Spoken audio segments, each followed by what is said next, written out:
Hello, guys. Welcome to another exciting episode. I'm so glad you're here. We've got some great conversations lined up today that you won't want to miss. So sit back, relax, and let's jump right in. This is Emma, and you're tuned in to Daily Talk in English. Hey everyone, what's up? We've got something super cool to chat about today. We're diving into a topic that can totally change the way you learn English, and I'm sure you'll find it pretty interesting. It's all about using your daily activities to boost your vocabulary. Yeah, that's right. I mean, learning English doesn't have to be this big, boring task, right? You don't need to sit in a classroom for hours on end. You can just incorporate it into your day-to-day routine. And that's what we're going to talk about today. Like, you can seriously learn just by doing the normal stuff that you already do. Totally, Emma, for real. It's like when you're just hanging out, doing things around the house or running errands, you're already learning, and you don't even realize it. So, we're going to share some tips and real-life examples of how to make the most of these everyday moments. Yeah, and honestly, it's not just about memorizing lists of words. It's about making those words stick and actually using them. Like, we all know how tough it is to remember new vocabulary, right? But when you connect it to something you're already doing, it's way easier to remember and use. Exactly. And you can do this even if you're super busy. Like, I'm sure most of us have those daily routines where we're kind of just going through the motions. But what if I told you that you could be learning new words during those routines without really changing anything major? Sounds good, huh? It really does. So let's start by talking about some everyday activities that people can use to expand their vocab.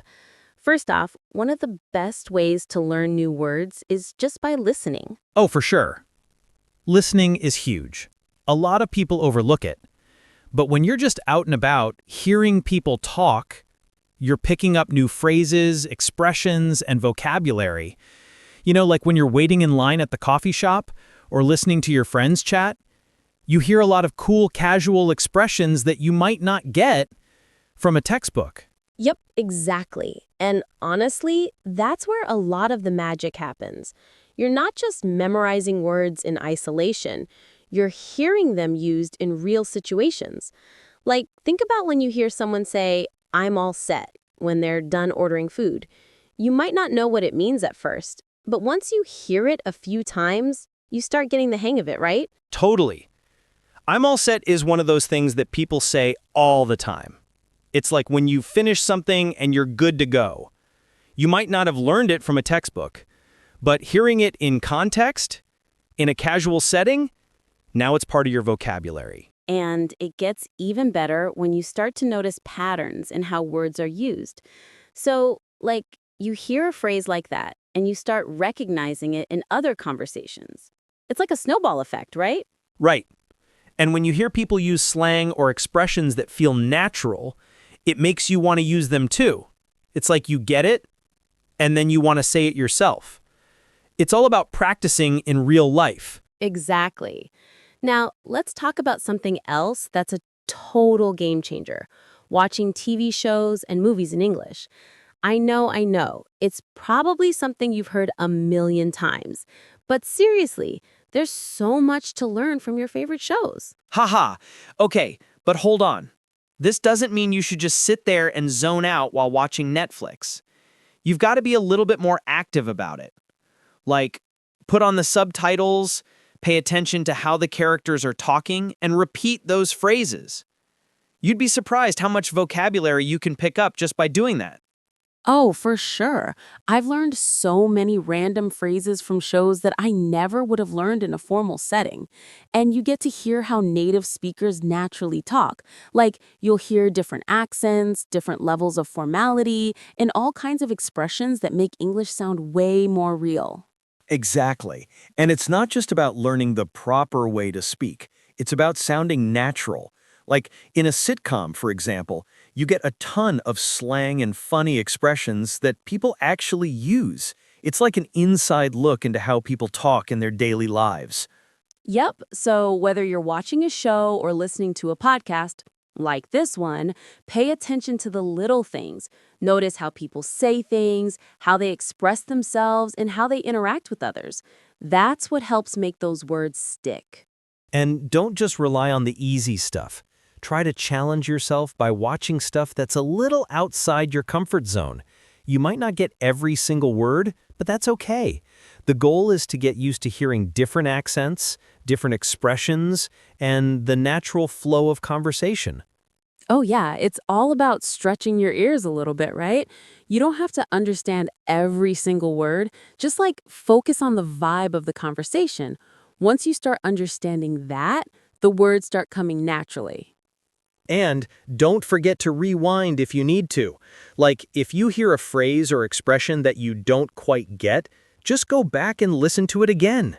That's the beauty of TV and movies. They're super flexible, and you can always hit rewind to catch the little details. Yep, it's all about repetition, people. And this applies to everything, not just shows. For real, the more you repeat things, the more it sticks. Right? It's like the more you hear something, the more it becomes second nature. You won't even have to think about it. You'll just say it without even realizing it. And then you'll be like, oh, I've been using that word for weeks now, and I didn't even realize it.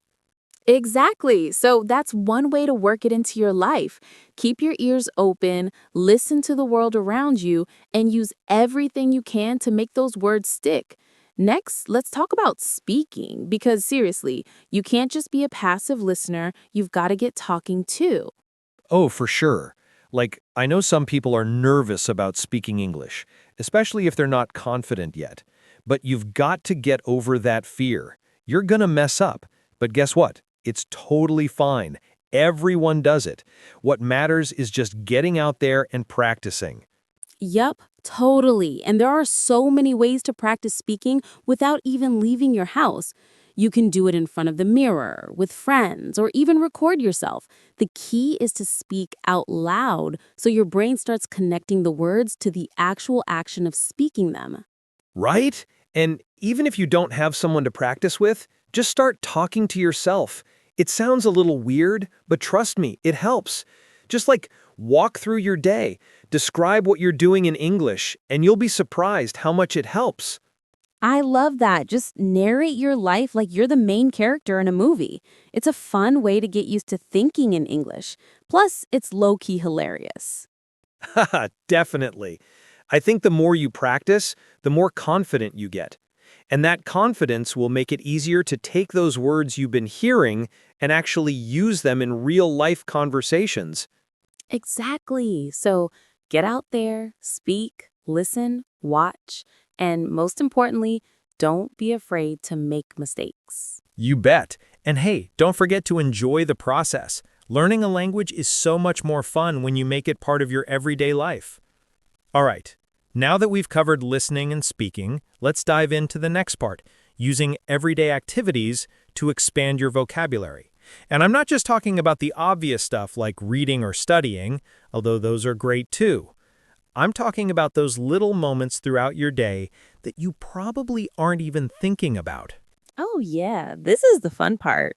Because honestly, we're all busy, right? We don't always have time for formal lessons or textbooks, but we do have time for things like cooking, cleaning, running errands. And trust me, those are gold mines for learning new words. Like, think about the kitchen. Cooking is an awesome way to pick up new vocabulary, especially if you're following recipes in English. For real, you're learning all kinds of words like sauté, broil, whisk, mash, and chop. And you're getting a real-world understanding of how to use those words, not just memorizing them. When you hear someone say, I'm going to sauté the onions, it's totally different than seeing it in a textbook. Exactly. And it's not just about the actions like chopping or stirring, it's the food terms too. Like you start learning the names of ingredients and cooking methods, even the tools you use. Blender, grater, measuring cups.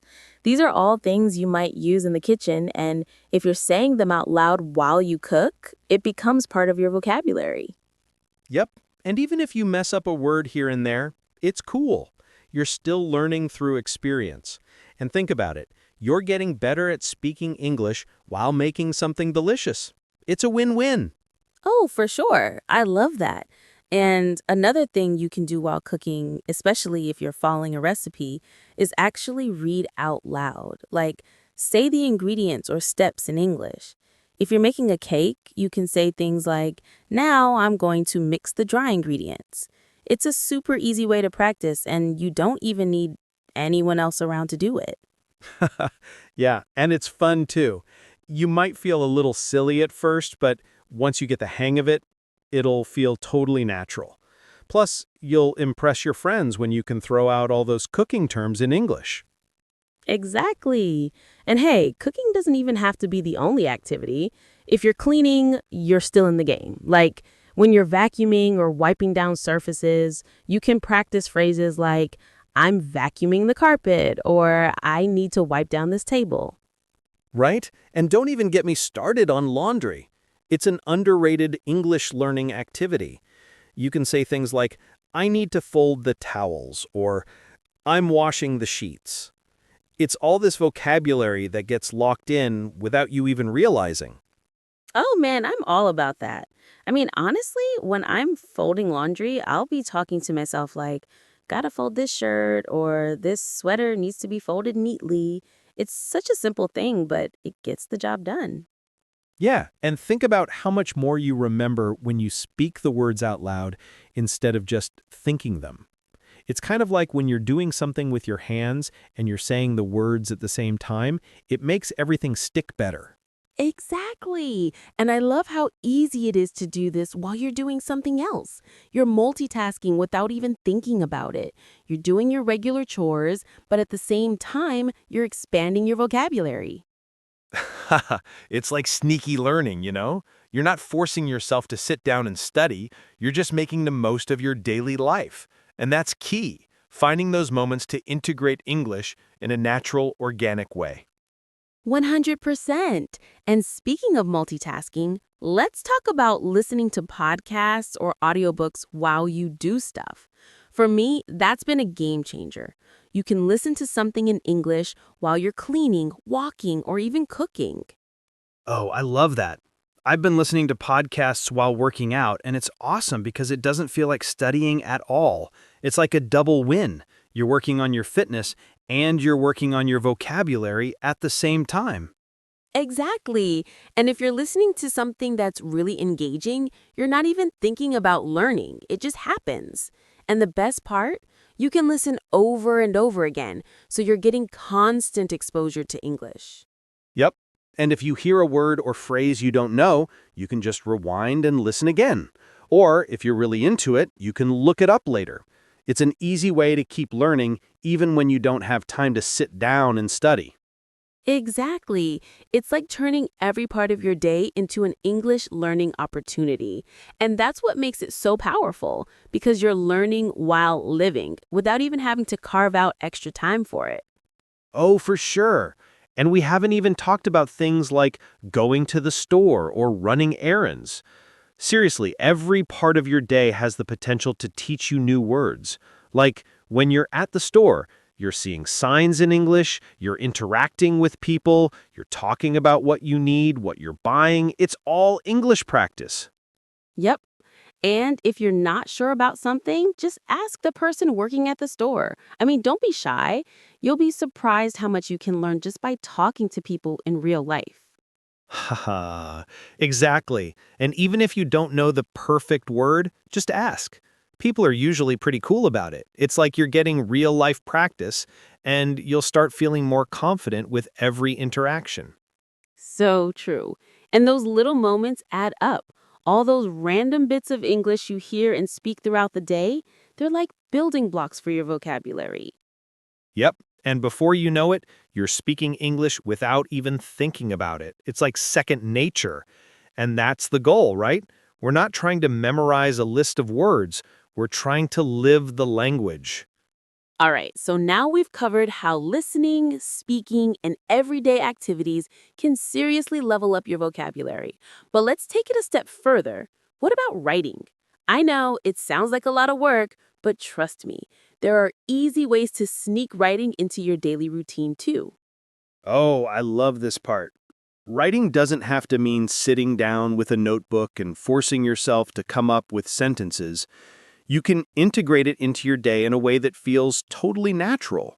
For example, how many of us use our phones to write texts or comments on social media? That's right, those little messages are actually awesome practice for learning new vocabulary and even grammar. Yes. It's like when you're texting someone or leaving a comment, you can challenge yourself to use new words you learned. Instead of just saying, great job, for example, you could say, that's amazing. Seriously, you nailed it. You're practicing different ways to express yourself, and it doesn't even feel like studying. Haha, totally. And what about journaling? I know it sounds a little old school, but honestly, journaling is such a great way to practice writing in English. It's not like you need to write a whole book every day, but just a few sentences every morning or night can work wonders. It helps with getting your thoughts in English and really internalizing new vocabulary. For real. And if you're not sure what to write about, don't worry. Just write about your day. You can even describe what you ate for lunch, how you felt during your workout, or what you did when you hung out with friends. It's all great practice, and it makes you think about how to describe your life in English. Yeah, exactly. It doesn't have to be anything fancy or super long. Just get your thoughts down on paper or on your phone. And if you're stuck on a word, use a synonym or look it up. The goal is just to get those ideas flowing and put them into English. Yep, and don't forget, you can always make a habit of doing this in small chunks. Like during lunch, instead of scrolling mindlessly through your phone, maybe jot down a few thoughts in English. You'd be surprised how quickly that adds up. Yeah, and it doesn't have to be a formal journal either. It could just be bullet points or a quick list. What did I do today? What new word did I learn? How can I use this word in a sentence? And then boom, you're done. Exactly. And once you start journaling, you'll see your vocabulary expand. Plus, you'll get more comfortable with sentence structure, which is a big deal when you're writing in English. It's a great way to get more confident. Speaking of writing, we can't forget about social media, right? Everyone's posting on Instagram, Facebook, and Twitter. And let's face it, when you're writing captions, tweets, or comments, you're practicing your writing skills. It's just like texting, but with more creative freedom. You get to experiment with different vocabulary and different ways of saying things. Oh, yeah, totally. And you can follow pages or influencers that post in English. Whether they're motivational quotes, news updates, or funny memes, you can practice your writing by responding, writing your thoughts, or even just reacting to something funny. Yep, and if you're not feeling up to posting something yourself, that's fine too. You can simply read and reply to comments. You'll learn a ton of new phrases, and you'll get better at understanding how people use language in real-world conversations. Exactly. And what about taking it a step further with language exchange? I mean, we've all heard of it, right?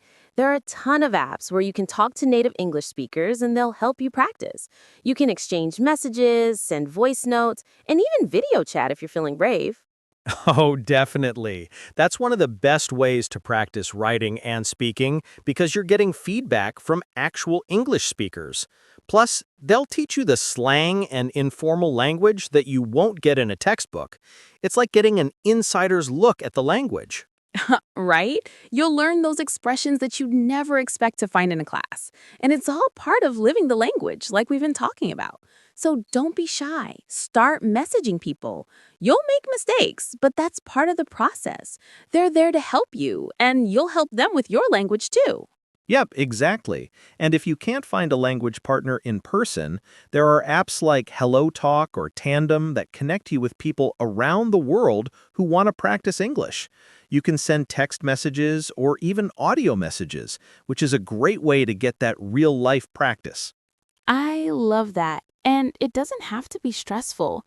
Honestly, just having a conversation in English, even if you make mistakes, is one of the best ways to improve. You're living it, using it, and growing with it. That's what makes it stick. Oh, for sure. And we're not saying that this is an overnight thing. It's a marathon, not a sprint. But every time you use English in your daily life, whether you're texting, cooking, or chatting with a friend, you're taking another step toward fluency. Yep. And you know what's the best part? The more you use English in your daily life, the more natural it feels. It'll get to the point where you stop thinking about it so much and just speak it. And that's when you know you've made it. It's like English is just part of who you are. It's not forced, it's not a chore, it's just you. All right, so now we've gone through all the ways you can use your daily activities to boost your English, from listening and speaking to writing and even texting. We've given you a ton of examples to help you turn English learning into a natural part of your everyday life. But before we wrap up, let's talk about how to keep this momentum going. Yeah, exactly. The key is consistency. You don't need to spend hours every day, but just a little bit of effort every day can make a huge difference. Even if it's just 5 minutes here and there, those little moments add up over time. And honestly, the more fun you make it, the easier it is to stick with it. Oh, for sure. And remember, mistakes are part of the process. Don't get discouraged if you don't see progress right away. Language learning is a journey, and you're doing great. It's all about putting yourself out there and using the language in real-life situations. The more you do it, the more confident you'll feel. And you don't have to be perfect. Perfection is overrated anyway. The goal is to use the language, not just learn about it. So keep practicing, keep speaking, and just keep living in English. Exactly. So we hope today's episode gave you some ideas on how to turn everyday activities into learning opportunities. We want to hear from you. How do you incorporate English in your daily life? Are there any activities you found helpful for learning new words? Drop us a comment and let us know. We'd love to hear your thoughts. And don't forget to hit that subscribe button if you haven't already. We've got tons of great episodes coming up and you don't want to miss them. We've got all kinds of fun topics lined up to help you on your English learning journey. Yes, we'd also really appreciate it if you could leave us a review or share this episode with someone who might benefit from it. The more we grow, the more we can help you all with content that's fun, practical, and most importantly, helpful. All right, that's a wrap for today. Thanks so much for tuning in. We hope this episode gave you some practical tips to work into your daily routine. Remember, English is a part of life, not just a subject to study. So keep it fun and keep it real. Yep, and as always, we'll catch you next time on Daily Talk in English. Until then, keep practicing and take care. See you later, guys. Bye!